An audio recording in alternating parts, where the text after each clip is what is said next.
ਦੁਨੀਆ ਭਰ ਵਿੱਚ ਬੈਠੇ ਪੰਜਾਬੀ ਪਿਆਰਿਆਂ ਨੂੰ ਅਹਿਮਦ ਰਜ਼ਾ ਦਾ ਸਲਾਮ, ਸਤਿ ਸ੍ਰੀ ਅਕਾਲ, ਨਮਸਤੇ, ਆਦਾਬ। ਆਸ ਕਰਦਾ ਹਾਂ ਕਿ ਤੁਸੀਂ ਸਭ ਠੀਕ ਹੋਵੋਗੇ। ਅੱਜ ਹਾਜ਼ਰ ਹੋਇਆ ਹਾਂ ਇੱਕ ਅਸੀਂ ਨਵੀਂ ਵੀਡੀਓ ਦੇ ਨਾਲ, ਔਰ ਸਾਡੀ ਕੋਸ਼ਿਸ਼ ਹੁੰਦੀ ਹੈ ਕਿ ਆਪਣੀ ਨੋਈਅਤ ਦੀਆਂ ਤੁਹਾਨੂੰ ਕੁਛ ਨਵੀਆਂ ਵੀਡੀਓਜ਼ ਦਿਖਾਈਏ।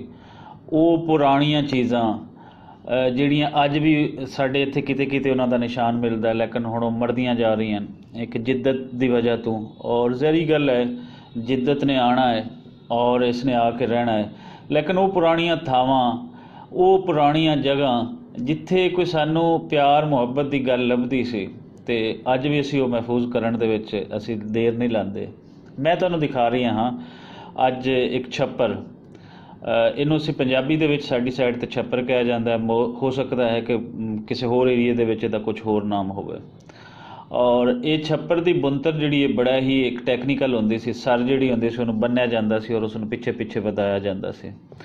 ਔਰ ਇਹ ਤੁਸੀਂ ਦੇਖ ਰਹੇ ਹੋ, ਇਹ ਜਿਹੜਾ ਤੁਹਾਨੂੰ ਨਜ਼ਰ ਆ ਰਹੀ ਹੈ, ਇਹ ਇਸ ਦਾ ਪਿੱਲਰ ਤੁਸੀਂ ਕਹਿ ਸਕਦੇ ਹੋ। ਜਿਹੜਾ ਅੱਜ ਤੁਸੀਂ ਸੀਮੈਂਟ ਦਾ ਜਾਂ ਕਿਸ ਤਰ੍ਹਾਂ ਦਾ ਬਾਕੀ ਚੀਜ਼ਾਂ ਦਾ ਅਸੀਂ ਸੀਮੈਂਟਡ ਪਿੱਲਰ ਉਹ ਬਣਦੇ ਨੇ ਔਰ ਉਹਦੇ ਵਿੱਚ ਕਾਫੀ ਸਾਰਾ ਸਰੀਆ ਯੂਜ਼ ਹੁੰਦਾ। ਇਹ ਬਿਲਕੁਲ ਇੱਕ ਕੱਚੀ ਇੱਟ ਦਾ ਇਹ ਬਣਾਇਆ ਜਾ ਰਹੀ ਹੈ, ਜੋ ਸਾਹਮਣੇ ਤੋਂ ਨਜ਼ਰ ਵੀ ਆ ਰਹੀ ਹੈ। ਔਰ ਬਾਕੀ ਇਹਦੇ ਪਿੱਲਰ ਜਿਹੜੇ ਨੇ ਉਹ ਤੁਸੀਂ ਦੂਸਰੀ ਸਾਈਡ 'ਤੇ ਵੀ ਦੇਖ ਸਕਦੇ ਹੋ। ਔਰ ਇਹਦੇ ਨਾਲ ਨਾਲ ਤੁਸੀਂ ਦੇਖਦੇ ਰਹੋਗੇ। ਲੇਕਿਨ ਇਹਨਾਂ ਛੱਪਰਾਂ ਦੀ ਇੱਕ ਜਿਹੜੀ ਖੂਬਸੂਰਤੀ ਸੀ, ਇਹਨਾਂ ਛੱਪਰਾਂ ਦੇ ਜਿਤਨੇ ਆਪ ਖੁੱਲ੍ਹੇ ਨੇ ਉਤਨੇ ਹੀ ਇਹਨਾਂ ਦੇ ਥੱਲੇ ਬੈਠਣ ਦੇ ਦਿਲ ਖੁੱਲ੍ਹੇ ਹੁੰਦੇ ਸੀ। ਔਰ ਮੈਂ ਦੇਖਿਆ ਹੈ ਆਪਣੀ ਜ਼ਿੰਦਗੀ ਦੇ ਵਿੱਚ।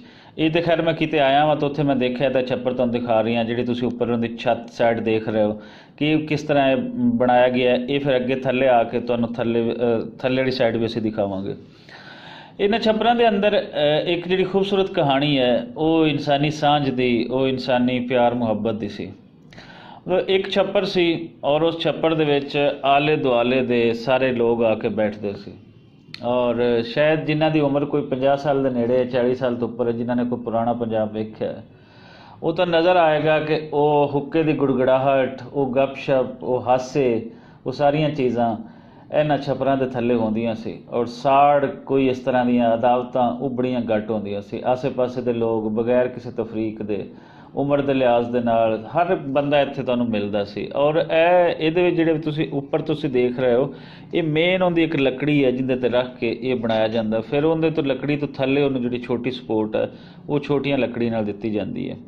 ਸੋ ਇਹਦੇ ਬਣਾਉਣ ਦੇ ਵਿੱਚ ਇੱਕ ਆਪਣੀ ਉਹ ਤਕਨੀਕ ਹੈ। ਔਰ ਇਹਦੇ ਪਿੱਛੇ ਜਿਹੜੀ ਇੱਕ ਸਾਂਝ ਸੀ ਉਹ ਇਨਸਾਨੀ ਮੁਹੱਬਤਾਂ ਦੀ ਸੀ। ਅੱਜ ਬੇਸ਼ੱਕ ਕੋਠੀਆਂ, ਮਹਿਲ ਸਭ ਕੁਝ ਬਣ ਰਹੀ ਹੈ, ਲੇਕਿਨ ਅਗਰ ਕਿਸੇ ਨੇ ਕੋਈ ਛੱਪਰ ਦੇਖਿਆ ਹੋਏ, ਉਹ ਛੱਪਰ ਦੇ ਥੱਲੇ ਲੋਕ ਬੈਠੇ ਹੋ ਦੇਖੇ ਹੋਣ, ਤਾਂ ਉਹਨੂੰ ਯਕੀਨਨ ਯਾਦ ਆਏਗਾ ਕਿ ਜਿੱਦਤ ਦੇ ਵਿੱਚ ਅਸੀਂ ਇਨਸਾਨੀ ਸੁੱਖ ਤੇ ਬੜੇ ਪਾ ਲਏ, ਲੇਕਿਨ ਅਸੀਂ ਉਹ ਸਭ ਕੁਝ ਉਹ ਭੁੱਲ ਗਏ ਜੋ ਸਾਡੇ ਕੋਲ ਅੱਜ ਵੀ ਹੋਣਾ ਚਾਹੀਦਾ ਸੀ। ਇਹ ਮਹਿਲਾਂ ਦੇ ਵਿੱਚ ਵੀ ਕਾਇਮ ਹੋਣਾ ਚਾਹੀਦਾ ਸੀ, ਹਰ ਥਾਂ 'ਤੇ ਕਾਇਮ ਹੋਣਾ ਚਾਹੀਦਾ ਸੀ। ਸੋ ਜੀ, ਇਹ ਸੀ ਇੱਕ ਛੱਪਰ ਕਹਾਣੀ ਜਿਹੜਾ ਸਾਨੂੰ ਨਜ਼ਰ ਆਇਆ ਔਰ ਅਸੀਂ ਉਹ ਤੁਹਾਡੇ ਨਾਲ ਸਾਂਝਾ ਕਰਨ ਦੀ ਕੋਸ਼ਿਸ਼ ਕੀਤੀ ਹੈ। ਇਹ ਤੁਸੀਂ ਦੇਖ ਸਕਦੇ ਹੋ।